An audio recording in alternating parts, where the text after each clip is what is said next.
Star from the Dark Héroes Viles Villanos Heroicos Libreto original Gabriel Espinoza Robles. Escrita y editada marzo 2010. Basada en el texto original Héroes Viles y Villanos Heroicos 2005. Star from the Dark es un concepto literario modernista con elementos de tragedia y alusiones subjetivas a la época. Síntesis. Star from the Dark es la historia de un hombre portador de una mente brillante, que debe lidiar con grandes conflictos, que debe enfrentar tremendos retos, y emprender campañas monumentales. En su lucha, va conociendo a muchas personas que podrán, o no, influir en su pensamiento. Eso deberá ser interpretado por el lector, y cuyo desenlace habrá de determinarlo individualmente, y generar su propio concepto del lugar y del momento quien lo tenga en perspectiva. El argumento está replanteado generalmente desde la perspectiva del protagonista con variables de primera y tercera persona según el momento de desarrollo. El inicio en la oscuridad. Episodio 1. Héroes viles y villanos heroicos. Un inicio. Imhotep es un joven brillante y de gran temple, con gran aprecio a las cualidades espirituales. Es hijo de una importante empresaria y de un mercader. Su mejor amigo es insólitamente un rufián de muy mala reputación. Tiene como principal característica que es un constante e incansable lector, que busca ansiosamente la perpetua superación. Es un hombre con una voluntad muy férrea, y que sigue una doctrina muy conservadora en su filosofía, con la clásica escuela moralista y de gran respeto por las demás personas, sin importarle nada, es decir qué condiciones les asistan a estos. Es valiente y constante, pero muy prudente y pensante a la vez, aunque esto pueda parecer contradictorio. Tiene una alta valoración por la castidad y celibato, aunque no se aferra a ello o práctica. Siempre está dispuesto a dar su máximo esfuerzo en todas las actividades a realizar por él. Es muy talentoso y muy brillante, académicamente es un individuo sin paralelo. No muestra celos, envidia, egoísmo, avaricia, ni deseo de hacer sentir mal a sus compañeros. Se puede decir que es el estudiante ideal, siempre está delante de los demás en cuanto a conocimientos, y jamás deja de incrementarlos, siendo algo inherente e innato en él, este deseo constante en la búsqueda de la perfección absoluta. Todo el tiempo está presto a ayudar a sus compañeros, sin esperar recompensa de ningún tipo. Siempre teniendo importantes proyecciones para el desarrollo integral de sí mismo, en todos los campos y planos posibles. Desde muy niño se mostró como un niño bastante precoz y muy bien dotado por la naturaleza, que abrumaba a sus profesores con su inaudito y aparentemente ilimitado saber. Este niño era en verdad un fuera de serie.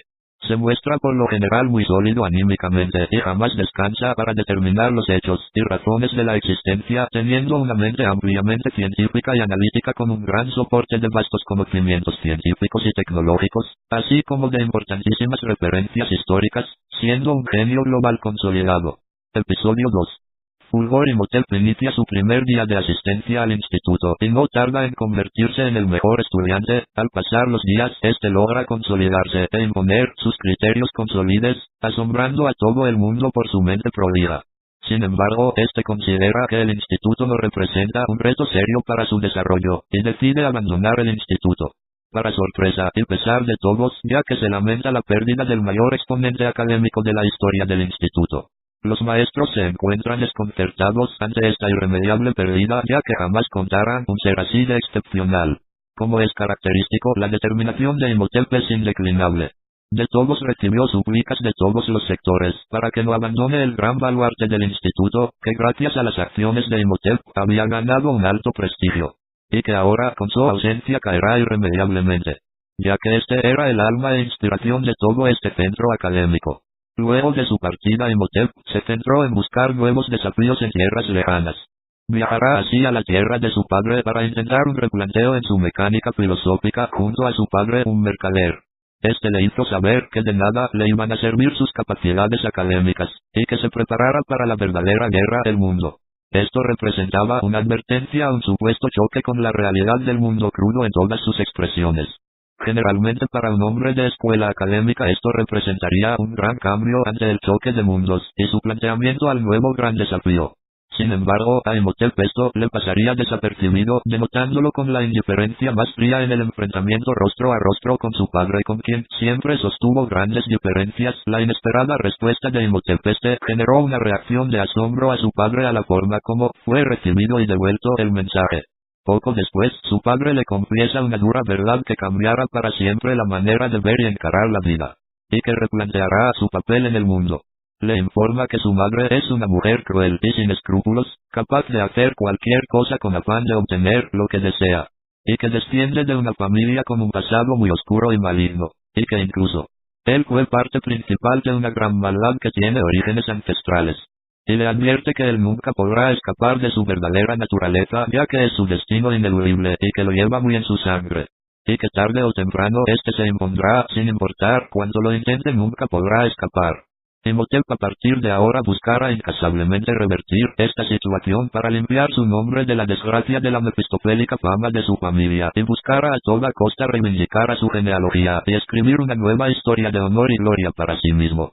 Y para borrar su marca prenatal Imhotep se preparó a encarar una nueva campaña a enfrentar el mundo hostil, fuera de las leyes, normas y demás conceptos del orden. En principio tuvo agresiva oposición por parte de quienes veían en él una seria amenaza, y se esforzaron al máximo para sacarlo del mapa. Pero esto jamás lograría darse, lo que sí llegó a cristalizarse, fue la nueva victoria en terreno y medios ajenos para y a favor de Imhotep, imponiéndose nuevamente y consolidándose como el amo del mundo hostil de las calles. No habían ya más dudas, Imhotep era, sin duda, un genio de temple fuera de serie, los hechos hablaban por sí mismos. Episodio 3. Fantasmas del pasado. Hace 12 años, cuando Imhotep era un niño, tuvo una experiencia extrasensorial, tuvo una percepción extradimensional proveniente de un ente ectoplasmático que generaba una estela de luz, y que provocó la total parálisis corporal, y le transfirió a través de la telepatía una serie de conocimientos altamente complejos. Después de esto la entidad desconocida, se desvaneció este recuerdo, pero duró en la psiquis de Imhotep por el resto de sus días. Ha pasado el tiempo. Imhotep es ahora un joven brillante y portador de ideas modificadoras para las estructuras del mundo. No obstante, su juventud es factor que atenta contra él, ya que los demás no pueden concebir su genialidad, y le pasa lo que a otros genios precoces de la historia: no encuentra un eco fuerte en otros para reafirmarse y mostrar su potencial real, que aún permanece dormido.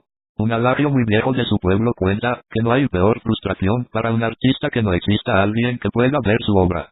Esta idea ronda la mente de Imhotep, y no le deja en paz.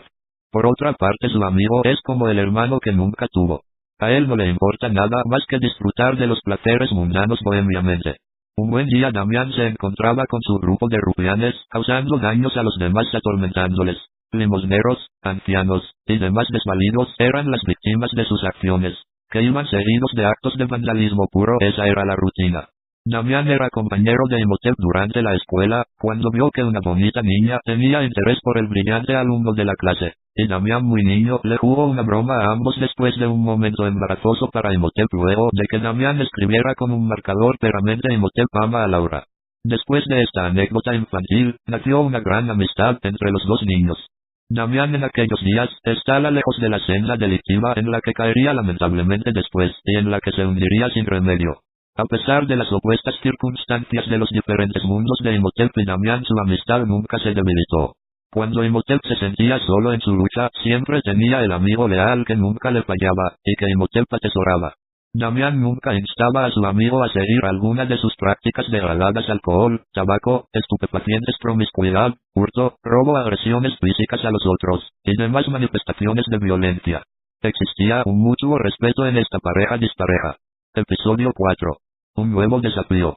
Imhotep logra conseguir una beca para estudiar en uno de los institutos más importantes del continente. Una joven reportera le hace una entrevista sobre sus aspiraciones, a lo que responde que, las mismas que siempre tuvo: crear.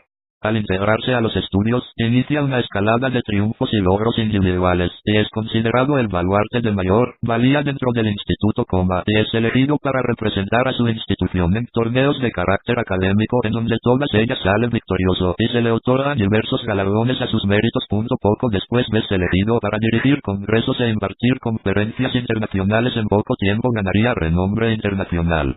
Una nueva meta surge: convertirse en líder de un movimiento político de élites intelectuales, pero este se frustra al no encontrar eco en la ciudadanía, todavía bastante ignorante e inculta. Comenzaría a convertirse en comunicador independiente para denunciar la negligencia que infesta a toda la sociedad en todas las áreas laborales. No tardaría en consolidarse en el vocero de la eficacia y de trabajador dedicado que cumple honestamente su labor, y el enemigo de los burócratas corruptos y de los obreros flojos.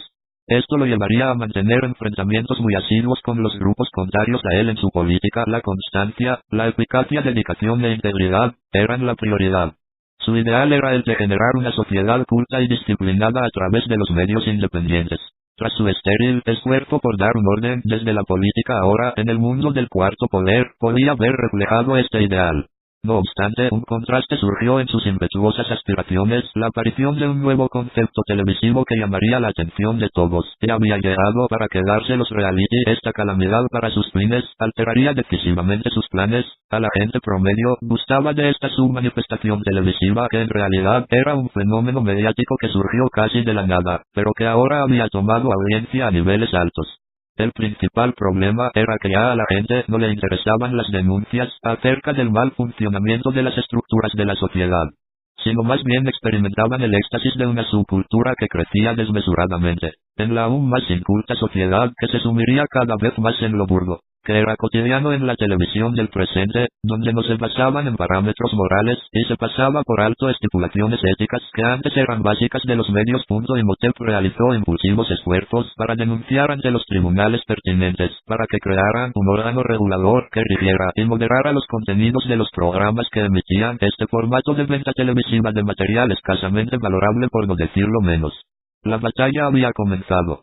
Mark Sterid, presidente de una de las cadenas televisivas que emitían estos programas, le quitó mérito a las declaraciones de Imhotep sobre la decadencia de los valores en la programación de su cadena, y lo desmeritó afirmando que solo se trataba de un aspirante a político frustrado, que al fracasar por méritos propios en la política estaba desesperadamente aferrado como un parásito a llamar la atención de la prensa y del ciudadano, para buscar revivir su fugaz carrera política, y dijo a manera de burla, que si él deseaba tanto fama y notoriedad, le podía dar cabida para que adicionara en el casting para uno de sus programas, a ver si por lo menos así alguien lo podía ver y oír, y se realizara sus sueños de los 15 minutos de fama.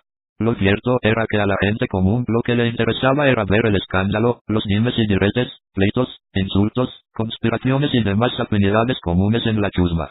Lo que muchos desconocían era que muchos de estos escándalos eran parte de comparsas baratas donde gente común tomaban un rol de pseudoactores, se disponían a fingir las intrigas que ya estaban establecidas en guiones sumidos a un libreto elaborado por escritores mediocres que carecían de la creatividad para producir una obra teatral de ribetes. Pero si podían albergar esta burda maraña de mentiras que lamentablemente seducían a la sociedad, que no solo se contentan con ver las intimidades de otros, sino que querían ser parte activa al no necesitarse de nada, solo despojarse del pudor que tuvieran para ingresar a los escenarios, y que las cámaras captaran sus intimidades para ser visto por millones. Imhotep, muy cauto, se dio cuenta que no podía influir en los gustos y el modo de pensar de las personas, y que si lo burdo era lo que les gustaba, él no podía hacer nada, y dejar que cada persona elija su camino. Su esfuerzo era para que los menores no fueran influenciados, y poder hacer una cultura televisiva muy rica en la valoración positiva, y continuó con su programa denunciando la corrupción y negligencia fiel a su escuela en pos de una sociedad elitista. Por más minoría que esta fuera, el hecho era que valía el esfuerzo por culturalizar a la ciudadanía. El antagonista. En paralelo, Odessa era solo una niña cuando fueron descubiertos sus grandes atributos y capacidades mentales. A su temprana edad, manifestaba sus grandes dones y genialidad. Y fue cuando de inmediato los tutores del Nobel Institute sus pruebas de intelecto y conocimiento, y confirmaron que se trataba de un talento fuera de serie. De inmediato fue trasladada al Fierknamer cuando aún no cumplía los 10 años de edad. Sus padres biológicos no eran personas brillantes. Por el contrario, su padre tenía problemas de aprendizaje y su madre una pastora que apenas sabía leer y escribir. Vivían a las afueras de una pequeña población al norte de Europa. Era, gracias a la mujer más rica de la región, quien se hizo cargo de la pequeña Ricitos de Oro, de ojos azules. Era por ello que tuvo acceso a la mejor educación. Sin embargo, al darse cuenta uno de sus maestros del talento innato de la bella niña, este informó al Fierknamer para que se pudieran hacer de tan importante figura. Él los convenció de que poseía atributos fuera de serie y que un talento así debía estar trabajando ya con el ZD. Fue trasladada a la escuela para niños avanzados. Y en muy pocos días se dieron cuenta de que se trataba de un ser excepcional y calcularon su coeficiente intelectual superior a 300. Esto desconcertó a los científicos a cargo que tan elevado coeficiente lo tuviera una niña de que no llegaba a los 10 años más, aun con los antecedentes genéticos de la niña. Sabían que no existía en el mundo una escuela para ese nivel de inteligencia y por lo tanto no había forma de seguir incrementando sus aplicaciones. Se la vería por sus dones como una especie de fenómeno y sería sujeto de todo tipo de estudios, análisis y pruebas, privándola de toda posible libertad futura, interrumpiendo todo crecimiento, desarrollo. Esto preocupaba a su orientadora social, quien recordó que Abel Siegfried, mayor genio de la historia y presidente del Fierfnamer, había creado una fundación para supertalentos juveniles, que contaba con los mayores recursos, implementos e instalaciones óptimas, y los mejores mentores posibles. Era ese el camino a tomar. Llevar a la prodigiosa niña ante sus nuevos tutores para ser instruida por todos ellos. Fue de esta manera que Odessa entró dentro del mundo del ZDT. Luego ella pasaría al Premier Nobel Institute Tenaers del patrocinio del ZDT hasta formar parte en las filas de la SST. Probablemente Odessa sea la más prometedora de todos los baluartes del Fierfnamer. Se debe saber que en la SST se encuentran los más superdotados, y los más sobresalientes individuos que el mundo se puede imaginar. Seres con habilidades de sueño o de pesadilla que aun el talento de Odessa puede pasar desapercibido ante estos seres de dudosa naturaleza. Se especula manipulación genética humana a escala global. No obstante, las asombrosas aptitudes de Odessa le daban las virtudes necesarias para cohabitar con estos tipos sin que esto influya en su espacio vital e iniciar una competencia de altísimo nivel para ser parte de la selección final para el proyecto Golden Phoenix. Al final Odessa logró calificar entre los 4 ases, perfeccionándose en todos los campos de estudio y aplicación merced a los grandes dones innatos después de la ardua competencia, y la más notable de sus virtudes sería la clave. Su casi ilimitada capacidad de asimilar conocimientos incluyendo memoria fotográfica, planificar estudios avanzados con tesis, y la aplicación de los conocimientos adquiridos para en futuras proyecciones obtener óptimos resultados. Cuando conoció Odessa de la existencia de los otros 3 ganadores de la selección a la par de sus capacidades y habilidades, se mostró interesada a relacionarse con cada uno de ellos, pero todos se encontraban aislados entre sí.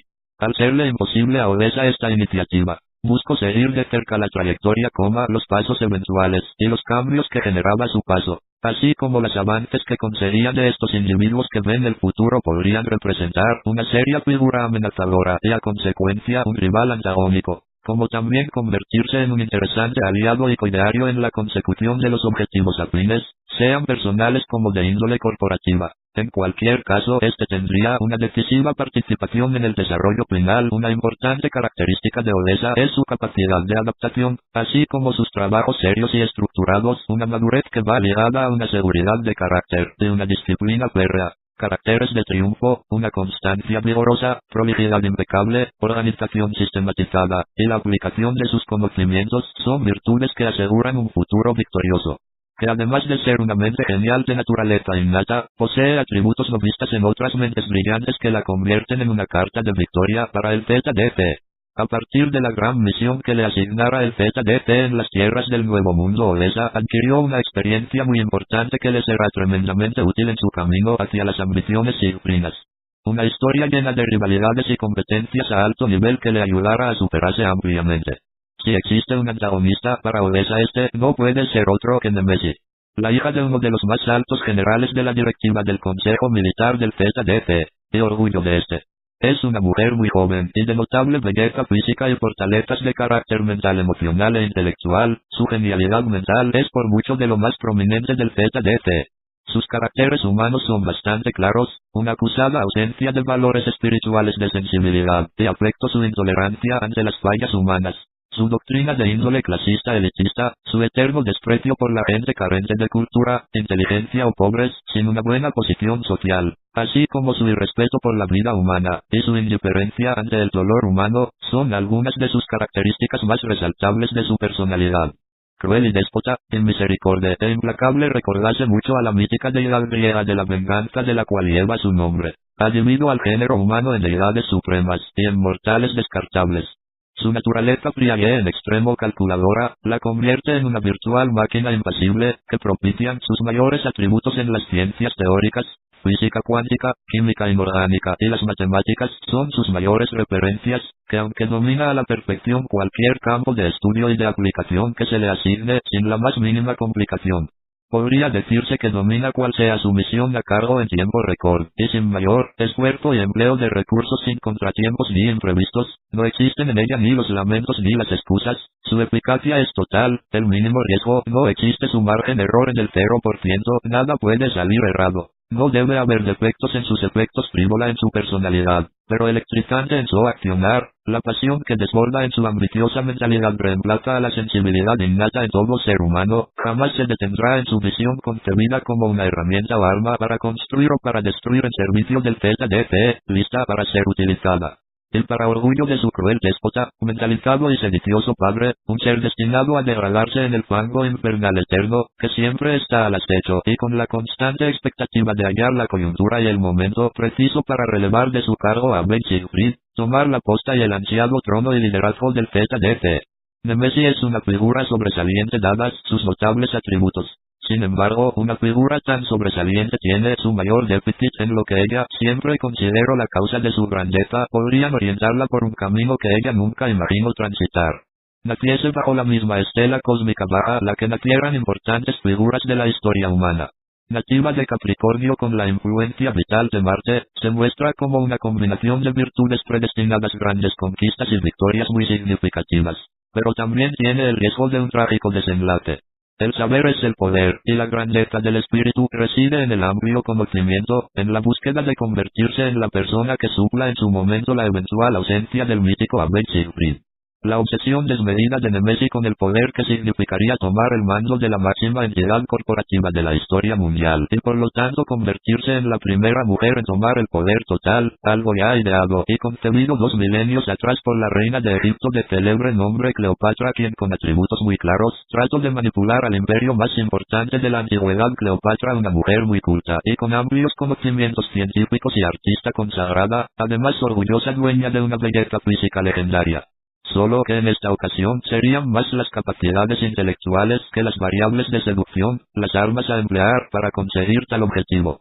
Al final de cuentas, la histórica deidad mítica no terminó de la mejor manera, pero en el caso de Nemesis, aunque igual de ambiciosa, desprecia a los hombres, a pesar de ser ella dueña de una figura de seducción terrible que ella se niega a explotar. No es su atractivo lo que a ella más le interesa o agrada emplear en sus fines, ni lo que más le agrada de sí misma. Su padre, el general Van Joseket, es un tenaz ambicioso cuyo único interés es adueñarse del ZDT y a quien se acusó de provocar la demencia y prematura muerte de Nemesis por ir en contra de sus políticas cuando Nemesis era solo una niña, abusando del poder del cargo que desempeñaba, sobornó al tribunal a cargo del caso y logró salir absuelto casi sin mayores complicaciones. Este se encargaría de moldear a su hija a su manera. Tras el concubinato que este mantuvo con muchas amantes, incluso tomando parte de estupro y violación en algunos casos, abusando de su poder, también fue quien dio la orden para el asesinato de algunos líderes contrarios al ZDT y el asesinato masivo de rebeldes durante las campañas expansionistas del ZDT y de cometer varios atentados contra los derechos humanos, así como crímenes y atrocidades de deshumanidad durante su gestión en sus guerras de conquista por ampliar el imperio y según sus palabras hacer mayor la gloria de Siegfried. Este criminal instauró un régimen de horror y a consecuencia de sus acciones, ganó una fama muy negativa y nefasta para Siegfried y para el ZDT. Cuando se enteró que su hija era dueña de gran ingenio y talento, además de destrezas fuera de serie, ideó manipular estas virtudes para sus fines, y la convirtió en lo que él consideró una visión del ideal de una semilla fecunda propia.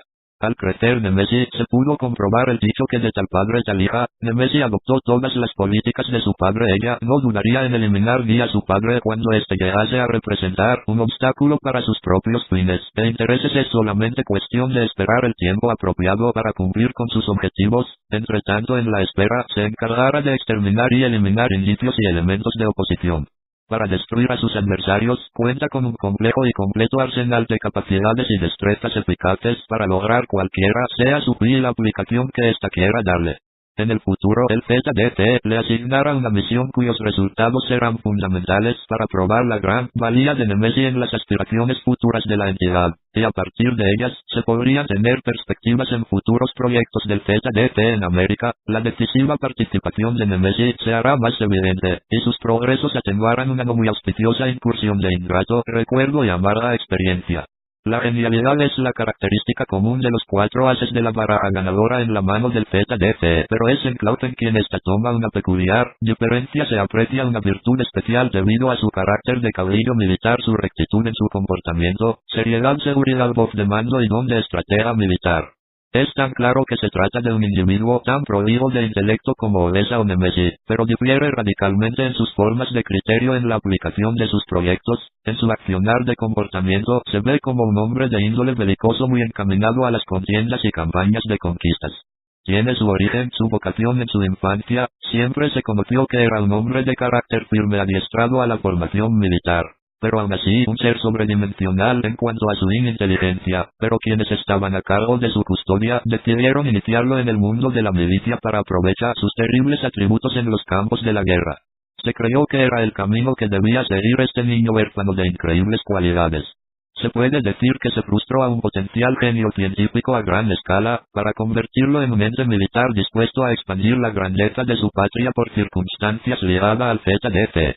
Aunque esto de la milicia tenía bases, en realidad era un prodigio en conocimientos generales al cual, sin importar en el campo o área de trabajo que se le asignara, terminaría sobresaliendo sin lugar a dudas. Tendría muchas situaciones complejas que debía resolver, lo haría a través de la fuerza y del poder físico, para lo cual estaba demasiado bien dotado, en lugar de su innato intelecto. Esto le serviría de pauta para definir un dilema ante la idea de cuándo efectuar labores drásticas en sustitución de acciones diplomáticas en combates. Por ello se caracterizaría ahora por ser rígido, áspero y determinante en su proceder, y a no dimitir cuando de emprender campañas para arrasar y devastar la oposición de sus ejércitos. La aplicación de la fuerza y la gran agresividad del pensamiento en un genio es algo no muy común en observar en hombres brillantes. Esta postura es más bien común en individuos sin cualidades intelectuales, pobremente dotados, brutos, pero en realidad ninguno de los cuatro baluartes claves del ZDT hay presentes caracteres comunes en los genios. En todos ellos impera un denominador común de cierta manera anómalo socialmente hablando, pero quizás son manifestaciones de represiones afectivas psicológicas debido a las grandes presiones mantenidas por ellos. Esto tal vez sea un indicio de que la perfección total y absoluta es alcanzable en la psiquis emocional cuando éste es impuesto por un familiar dominante o por las tensiones sociales de la época. La salud siempre será un sinónimo del ideal de la mente, sin importar el nivel de intelecto y conocimiento que se tenga. Esto no significa nada si lo primero de ausenta, o sea la libertad de elegir el camino y tomar sus propias decisiones. Dejando de lado los supuestos conflictos sociológicos, Cloud no escatima habilidades y aptitudes para ocupar el papel hegemónico dentro de cualquier grupo o equipo. Él simplemente sobresaldrá merced a su disciplina, constancia y aptitud. Ya que sus capacidades intelectuales son muy complejas de criterio, solo él puede entender sus conceptuales criterios debido a la perspectiva que cada individuo maneja. Muchos hombres pueden tener posturas radicalmente distintas u opuestas. Esto no significa que uno tenga él razón, tampoco hay garantía de que ambos la tengan o que estén errados en sus doctrinas. Asimismo no se puede aventurar qué esquema es superior, sino cuál es más idóneo y apto para determinadas circunstancias y momentos explícitos. De esta forma Cloud podría ser el más rentable para condiciones extremas, el mejor, el más hábil baluarte de los cuatro maestros. Punto y coma, puede estar más apto, mejor dispuesto y más experimentado para la consecución de algunos objetivos, como también puede decirse lo mismo de Odessa o Nemesis en cuanto a criterios. Nada está probado de forma irrefutable, e incluso entre estos grandes pueden darse debilidades que nunca se hacen visibles, sino hasta cuando se enfrenta ante un obstáculo de igual o mayor dimensión al de sus capacidades. Es allí cuando aflora el verdadero virtuosismo y donde radica la grandeza del mismo. Cloud hasta ahora no ha tenido competencia seria a su nivel debido a que no es muy común encontrar individuos similares, carece de un rival a la altura. Y por ello se sabe que si existe alguien capaz de competir en su misma dimensión de aptitudes y presionarlo para que éste lo confronte con lo mejor que tenga, es quien se convertirá en su archirrival y referente a vencer, el mítico y ampliamente apergaminado cuyo nombre saldrá más adelante probablemente el más sobresaliente de los cuatro ases del ZDT. Será célebre más en el ZDT el gran y asiduo antagonismo que se liderará entre Cloud y su contraparte. Es impetuoso el gran esfuerzo que ambos habrán de mostrar. Cuando se trata de rivalidades, esta es la reina de todas, no solo por determinar cuál será el mejor líder o el más brillante, sino que la pugna va más allá, trasciende fronteras de su mismo orgullo varonil hasta su propia existencia y su lugar en el universo. Se ha dicho que no existe luz, si no hay oscuridad previa, que el frío es solo la ausencia del calor. Esto puede tomarse para citar cualquier antagonismo, pero no ya que proceden de la misma escuela, pero debe ser uno la cabeza. Así se define esta disputa. Klaus considera que para conseguir la gloria debe vencer la gloria del que más se le equipare, y ese no puede ser otro que su oponente, en quien siempre mantendrá especial expectativa, más aún ante la posibilidad de confrontación directa en el terreno que sea el momento es indiferente, no deben existir excusas ni lamentos. En el futuro llegará el día en que estos dos titanes se enfrenten con sus respectivos partidarios detrás de cada uno, al tomar en cuenta el ego, las aptitudes, las capacidades, destrezas y hasta el virtuosismo que ostentan los dos líderes y referentes máximos y más sólidos del poderoso ZDT. Entre tanto Klaus seguirá la estela de éxitos y conquistas, incrementando sus facultades intelectuales y conocimientos y anexando experiencias que le serán útiles para vencer a su rival y hacerse del control y del mando del ZDT. El ZDT tiene la guerra ganada con Klaus en sus filas. Simplemente es inconcebible la idea de error o fracaso debe ser abortada con este individuo. Abel Siegfried puede sentirse victorioso siempre que cuente con este titán, a su favor será determinante. Dentro de la dura pugna entre los cuatro ases del ZDT por ser el líder, y quien posiblemente en el futuro suceda a Abel Siegfried, el primero en la lista es, sin duda, DJOZER, el más completo y equilibrado de los cuatro grandes. Posee un intelecto y conocimiento a la par con Odessa y Nemesis, y las habilidades militares en técnicas y estrategias de Klaus, lo que como ya advertimos lo vuelve el más fiable. Aparentemente es invencible desde cualquiera que sea el plano y no muestra la menor debilidad en el área en el que éste se desenvuelva, lo hará con eficacia y precisión mecánica. Al igual que Nemesis es hijo de un alto general de la cúpula de guerra y al igual que Odessa ha tenido muchos tutores y ha formado parte de muchos proyectos de desarrollo intelectual y programas intensivos para incrementar masivamente sus conocimientos, pero es su adiestramiento militar lo que más lo vincula con Klaus, con quien mantiene una dura competencia por convertirse en el mejor estratega militar, y al igual que este posee una formación integral en todos los campos de la ciencia, el arte y la historia, así que están en este plano muy igualados. Aunque hay que decir que la determinación de Klaus es mucho mayor. Sin embargo, nunca está dicha la última palabra en esta rivalidad. El papel que jugará Jofer será determinante en la búsqueda de la conquista de América y junto con Klaus en las campañas de expansionismo del ZDT él por oriente desde el norte, mientras que Klaus lo hará por el sur. Y deberá afrontar con sus compañeros el desafiante equipo del bloque rojo, una formación equivalente a los cuatro ases del ZDT conformada por Orion, líder rival directo, THOR contrapartida de Klaus, Dana destinada a confrontar a Odessa. Los tres son hijos de tres héroes legendarios de la raza eslava a los cuales se les conoce como los Dorados, y la ex integrante de la Escuela de Genios de Odin Burna PSHANA. Todos en grupo forman el equipo de élite de baluartes del bloque rojo, son equiparables a los cuatro ases del ZDT, quienes representan la mayor amenaza para el mundo libre. Episodio 5. Una batalla de desenlace incierto. Después de adquirir importantes experiencias, Imhotep decide que es hora de pensar en grande y va por todo. Inicia una carrera política en paralelo a su eterna ambición de convertirse en un genio de las ciencias, quien primero emule y luego supere a sus históricos referentes. Es así que inicia sus campañas bajo su nuevo partido político, cuyos derechos de autoría se los reserva para sí mismo, mientras a la par continúa sus estudios avanzados, sin resignarse o a sacrificar cualquiera de sus dos frentes. Ahora bien, en su partido político es fiel al dogma en el que él confía fiel y tenazmente, manteniendo normas muy altas de moral ultraconservadoras y lealtad a los principios cristiano-caritativos, reforzados con una fuerte moral basada en el recato y la dignidad del individuo, así como una tradicional escuela clásica. Sin embargo, en lo concerniente a sus estudios científicos redirigidos, persigue un ideal de mística. Una mística del poder. Poder absoluto que solo se puede conquistar con el conocimiento más supremo y que debe estar asentado sólidamente por hechos y conocimientos que resulten irrefutables para la lógica humana.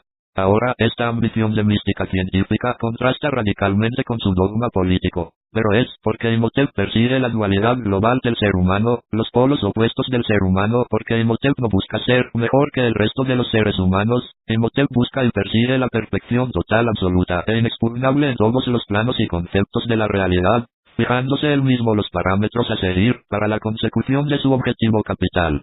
Él considera que aquel que obtenga la perfección total está exento de toda duda y cuestionamiento de quien sea que venga, considerándose libre del juicio divino del Creador.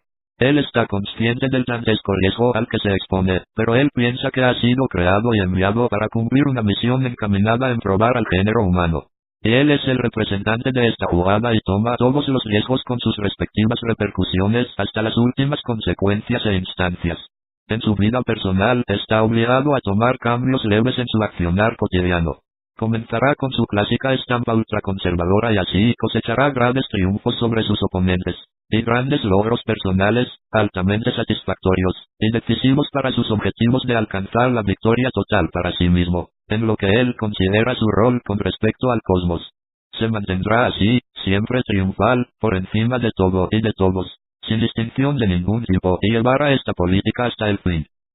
Starprom de Dar Imhotep comenzaría su escalada de éxitos políticos hasta la cima, con varios puestos públicos, con grandes iniciativas, y tomando medidas acertadísimas, para luego dar el plus de ocupar altos cargos gubernamentales, y convertirse en una autoridad cada vez más importante e influyente hasta el gran día en que al fin llegó a convertirse en líder de su nación. Finalmente el genio estará erguido en su trono, meritorio desde para su particular y puntual perspectiva de grandeza y aspiraciones. Imhotep y su ministerio del dragón. Continuará el episodio final. El verdadero Starprom de Dar. Ha pasado un tiempo de la victoria total del heroico e intachable Imhotep cuyo inspirador triunfo de sus amigos y en antaño rivales la gloria parece el final de su gran historia. 3 meses, 3 semanas y 3 días después de su consagración absoluta exactamente a las 06 antes del meridiano sale de su residencia, se dirige a los suburbios de la ciudad donde encuentra a un anciano indigente e inválido y le arrebata violentamente un pan viejo y sucio que temblosa y despallecientemente se disponía a comer el hambriento hombre a quien agrede verbal y físicamente, sin razón aparente, para luego huir presurosamente a un vecindario cercano donde se escabulle a una casa muy pobre que renta una familia muy humilde de escasos recursos económicos, saca un arma y asalta al padre en frente de sus hijos, su mujer y su suegro, le arrebata a la fuerza la quincena y le grita no lo mereces, para luego golpearlo con el arma en la cabeza mientras huye del lugar. Es mediodía y llega a una escuela fiscal y se le acerca a un niño de aproximadamente 6 años y le dice que es un amigo de su padre y que su madre ha muerto de un infarto que provoca el llanto incontrolable del menor, para luego huir del sitio hacia una escuela secundaria donde un adolescente de 12 años que sale del colegio, la rapta a la fuerza y se la lleva en su auto, donde la lleva a una bodega abandonada, en donde abusa de ella y huye mientras ella grita y llora desconsoladamente. Llega a un vecindario residencial, estaciona su auto, abre la cajuela del auto, saca un rifle de asalto y abre fuego, sin discriminar en frente de una escuela primaria matando niños, mujeres y ancianos para huir de la escena ante los gritos de horror de los transeúntes. Llega a un sótano en el cual hay una caja de la que saca unas botellas y unos paquetes, y él hasta ese momento abstemio Imhotep, bebe de una botella de vodka, otra de whisky y una de tequila, para luego fumar una pipa, darle una inhalada a un cigarrillo y otra a un puro, para luego fumar un paquete de marihuana, darle una inhalada a una línea de cocaína e inyectarse una dosis de heroína, para finalmente tomar un revólver de la caja, apuntarse en la sien y jalar del gatillo. En la vida siempre se busca mejorar, pero no te engañes, nunca serás perfecto. La superación es parte del ser humano, pero la perfección absoluta es divina. Si la buscas es herejía, pues nunca la encontrarás, ya que esta se está prohibida perseguirla te llevará a la demencia y la autodestrucción. Quien es malo por naturaleza no cambia, ya que las víboras mueren víboras. Starprom Thedark Gabriel Espinoza Robles.